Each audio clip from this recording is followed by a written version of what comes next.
软筋道的米香小饼你一定要试一下，营养好吃，越嚼越香。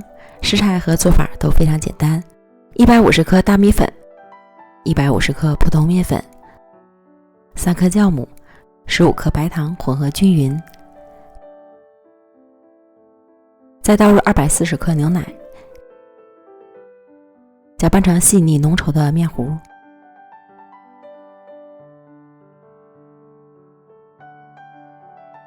盖好保鲜膜，醒发2倍大。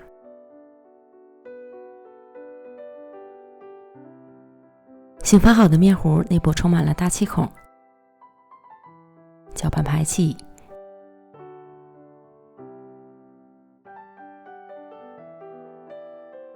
再按个人口味加入适量蜜红豆搅匀，红豆也可以换成葡萄干或是蔓越莓干，都非常好吃哦。不粘锅开小火，预热刷油，挤入面糊，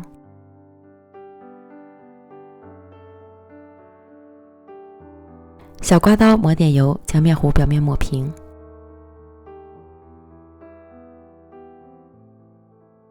盖上盖煎，熟得快。煎至底部定型，淋油翻面。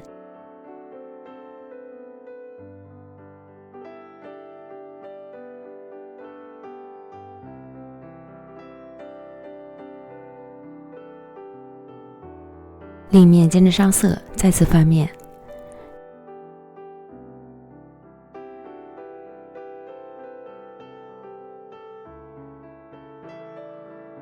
直到将两面都煎至上色满意，并且按压快速回弹即可出锅。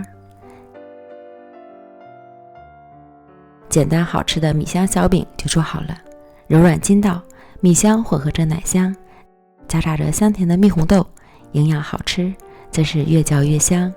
食材和做法都超简单，喜欢的朋友赶快试试吧。感谢您的观看，咱们下期见，拜拜。